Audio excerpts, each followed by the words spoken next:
I'm John Mangum, Executive Director, CEO, and holder of the Margaret Alcock Williams Chair at the Houston Symphony.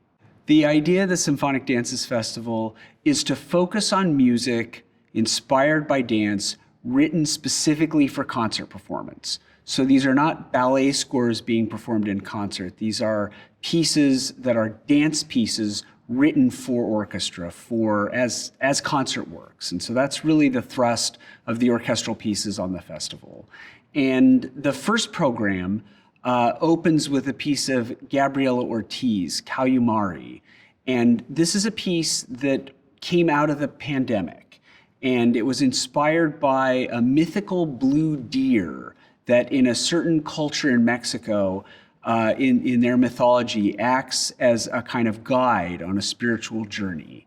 And what Ortiz does in the piece is take some folk material, a kind of folk song that is associated with this blue deer, with this particular story, and she transforms it by extracting rhythmic elements from it. And the piece, as your journey goes along, becomes much more rhythmically driven as the folk song material is developed.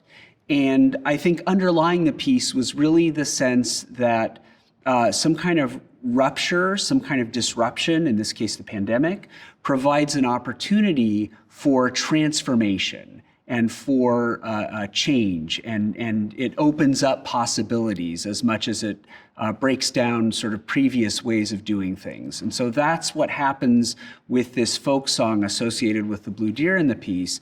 And I think that rhythmic element really makes it a nice fit for this idea of symphonic dances.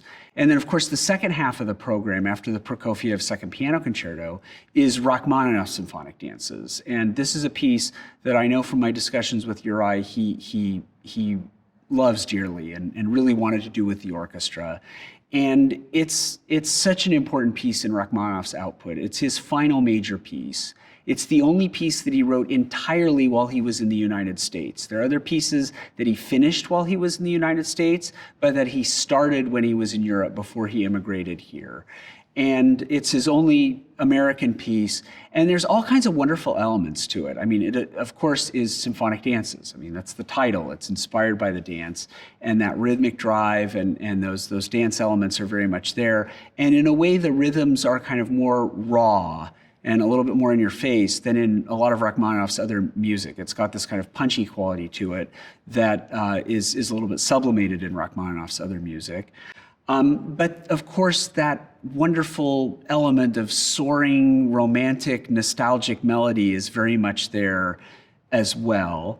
And there's other kind of Americanisms. For example, the orchestrator Richard Rodney Bennett, who Rachmaninoff knew during his time in the States, suggested using a saxophone in the orchestra, which Rachmaninoff does to beautiful effect. It's so present, and it lends this wonderful sort of timbre sort of sound to the orchestra that you don't find in any of Rachmaninoff's other works. And of course, the piece is a summing up. There are lots of references back to Rachmaninoff's previous music.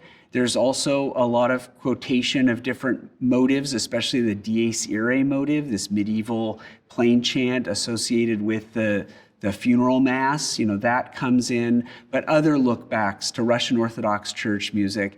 It's just an incredible summation of what Rachmaninoff did throughout his career, and a very, very special piece.